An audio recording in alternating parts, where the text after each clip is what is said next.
King school Galiana Shabbir campus king school Galiana جماعت سوئم تاریخ 28 مئی 2021 مضمون اردو سبق نمبر 3 صفحہ نمبر 12 ویڈیو نمبر 11 السلام علیکم ورحمۃ اللہ وبرکاتہ بسم اللہ الرحمن الرحیم۔ ہمیں کوئی بھی کام شروع کرنے سے پہلے درود شریف پڑھنا چاہیے، تو چلے میرے ساتھ درود شریف پڑھ لیجئے۔ اللہم صلی علی محمد وعلی آل محمد کما صلیت علی ابراہیم وعلی آل ابراہیم انک حمید مجید۔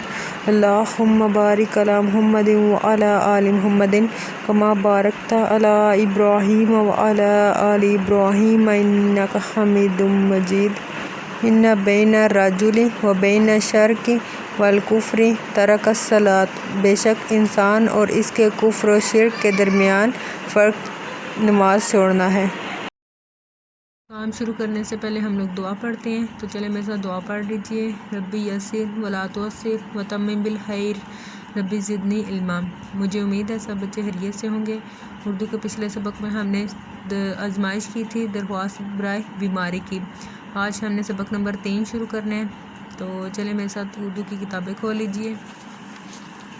صفحہ نمبر ہے 12، سبق نمبر 3، حضرت خدیجہ رضی اللہ تعالیٰ عنہ۔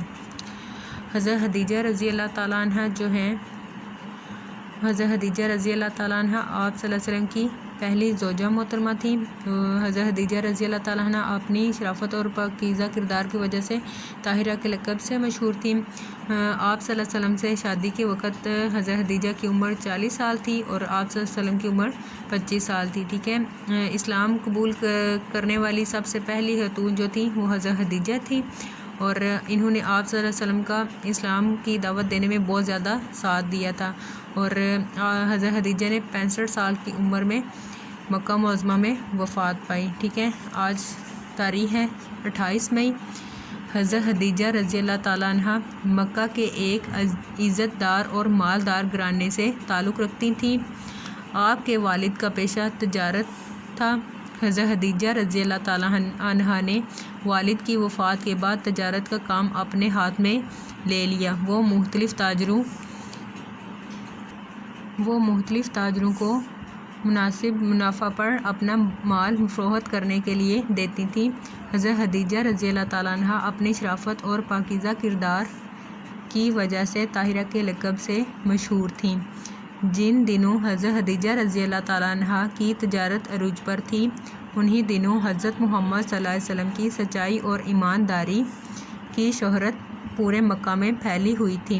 حضرت خدیجہ رضی اللہ تعالیٰ عنہ نے جب آپ صلی اللہ علیہ وسلم کی دیانتداری کے بارے میں سنا تو آپ صلی اللہ علیہ وسلم سے درخواست کی کہ ان کا سامان تجارت ملک شام لے جائیں۔ آپ صلی اللہ علیہ وسلم نے ان کی درخواست قبول کر لی اور حضرت خدیجہ رضی اللہ تعالیٰ عنہ کا سامان تجارت لے کر ملک شام کی طرف روانہ ہو گئے۔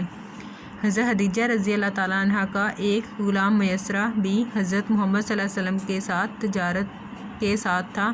تجارت کے مال میں حضرت خدیجہ رضی اللہ تعالیٰ عنہ کو بہت منافع ہوا۔ واپسی پر حضرت خدیجہ رضی اللہ تعالیٰ عنہ کے غلام نے ان کے سامنے حضرت محمد صلی اللہ علیہ وسلم کی بلند اخلاق، شرافت، دیانت اور صداقت کا ذکر کیا تو حضرت خدیجہ رضی اللہ تعالیٰ عنہ ان باتوں سے بہت متاثر ہوئیں۔ انہوں نے حضرت محمد صلی اللہ علیہ وسلم کو نکاح کا پیغام بھجوایا۔ حضرت محمد صلی اللہ علیہ وسلم نے اپنے چچا حضرت ابو طالب سے مشورہ کرنے کے بعد حضرت خدیجہ رضی اللہ تعالیٰ عنہ کا پیغام قبول فرما لیا۔ دونوں خاندانوں کی رضامندی سے حضرت محمد صلی اللہ علیہ وسلم اور حضرت خدیجہ کی شادی ہو گئی۔ شادی کے وقت حضرت خدیجہ کی عمر 40 سال اور حضرت محمد صلی اللہ علیہ وسلم کی عمر 25 سال تھی۔ ادھر تک آپ نے اپنی ڈیٹ کمپلیٹ کرنی ہے، اور جن الفاظ کو آپ نے انڈر لائن کرنا ہے وہ یہ ہے: مکہ، گھرانے، تجارت، منافع، شرافت، عروج، طاہرہ، شہرت، درخواست، قبول، میسرہ، نکاح، متاثر، رضامندی، 40 ان الفاظ کو آپ نے انڈر لائن کرنا ہے اور ان کی پریکٹس آپ نے رف رجسٹر پہ کرنی ہے۔ اب یہ سبق ہم نے پڑھ لیے، تو اس سبق میں سے میں آپ سے کچھ سوال کرتی ہوں، ٹھیک ہے؟ اچھا، میرا آپ سے سوال ہے، حضرت خدیجہ مکہ کے کس گھرانے سے تعلق رکھتی تھیں؟ جواب ہے اس کا، حضرت خدیجہ رضی اللہ تعالیٰ عنہ مکہ کے ایک عزت دار اور مالدار گھرانے سے تعلق رکھتی تھیں۔ میرا آپ سے دوسرا سوال ہے، حضرت خدیجہ رضی اللہ تعالیٰ عنہ کس لقب سے مشہور تھیں؟ جواب اس کا کیا ہوگا، حضرت خدیجہ رضی اللہ تعالیٰ عنہ طاہرہ کے لقب سے مشہور تھیں، ٹھیک ہے؟ حضرت محمد صلی اللہ علیہ وسلم سے شادی کے وقت حضرت خدیجہ کی کیا عمر تھی؟ جواب ہے اس کا، شادی کے وقت حضرت خدیجہ کی رضی اللہ تعالیٰ عنہ کی عمر 40 سال تھی، ٹھیک ہے؟ یہ بچوں آپ نے اس سبق کی اچھی طرح سے ریڈنگ کرنی ہے، اور جو الفاظ میں نے انڈر لائن کروائے ہیں ان کی آپ نے رف رجسٹر پہ پریکٹس کرنی ہے، ٹھیک ہے؟ کنگ اسکول گلیانہ، جماعت سوئم، تاریخ 28 مئی 2021، مضمون اردو، ڈائری سبق نمبر 3، الفاظ برائے املا کی پریکٹس رف رجسٹر پر پلس بلند خوانی۔ مزید معلومات کے لیے آپ ان نمبرز پر رابطہ کر سکتے ہیں۔ یہاں پہ آپ کے پاس اسکول کا WhatsApp number, Facebook ID, Instagram اور یوٹیوب پر جا کر آپ ویڈیوز کو واچ کر سکتے ہیں۔ آپ کی آسانی کے لیے ویڈیوز کو یوٹیوب پر اپلوڈ کر دیا گیا ہے، اس کے علاوہ باقی سائٹس کو بھی وزٹ کر سکتے ہیں۔ Thanks for watching. اللہ حافظ، فی امان اللہ۔